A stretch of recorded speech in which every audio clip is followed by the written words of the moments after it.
Alors hier soir, on a vu le nouveau Range Rover 2022, mais certains se disent, mais comment ils font pour sortir un tel véhicule alors que les normes de pollution sont très strictes? Eh bien, j'ai la réponse, ici même. Jaguar Land Rover s'est associé dans le pool CO2 de Tesla. Enfin, il a rejoint le pool CO2 de Tesla, du coup.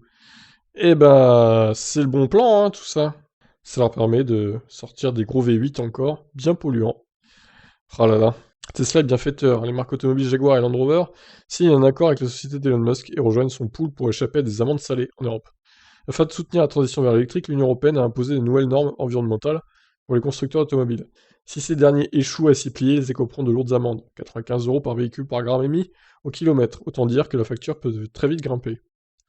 Pour réduire leur moyenne d'émissions de CO2, les constructeurs automobiles devraient ainsi vendre plus de véhicules électriques. Une chose qui ne semble pas si facile pour certains, mais l'Union européenne accorde à ces derniers de s'unir pour baisser leur quota moyen d'émissions de dioxyde de carbone et éviter les amendes. Ainsi, Tesla ne produisant que des véhicules électriques, beaucoup de nombreux groupes automobiles ont senti le bon filon et ont choisi de s'allier à l'entreprise d'Elon Musk. Ainsi, en 2019, le groupe Fiat Chrysler Automobile s'était rapproché de Tesla et lui avait acheté des sortes de crédits CO2 en échange de 2 milliards de dollars. L'année dernière, c'est Honda qui s'unissait à Tesla pour ne pas se ruiner en amende. Cette année, Jaguar et Land Rover imitent SCR et Honda. Le groupe fait ainsi appel à Tesla pour contourner les normes de l'Union européenne et épargner son porte-monnaie d'amendes importantes. C'est trop facile ça, je trouve, c'est n'importe quoi.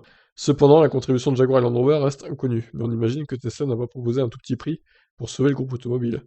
À l'heure actuelle, Honda est toujours de la partie, mais Fiat Chrysler a quitté le pool CO2 de Tesla. En effet, ce dernier a réussi à réguler ses émissions de CO2 en fusionnant avec le groupe PSA de Stellantis. Donc, pour le moment, les revenus de crédits réglementaires environnementaux ont rapporté plus d'1 milliard de dollars à Tesla cette année, et ce montant risque de grimper encore un peu avec l'arrivée donc de ce nouveau constructeur, Jaguar, enfin de ces deux nouveaux constructeurs, Jaguar et Land Rover.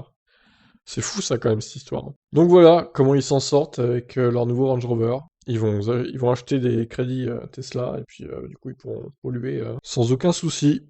Faudrait arrêter ça au plus vite hein, quand même. Bon, je vous laisse réagir, qu'est-ce que vous en pensez?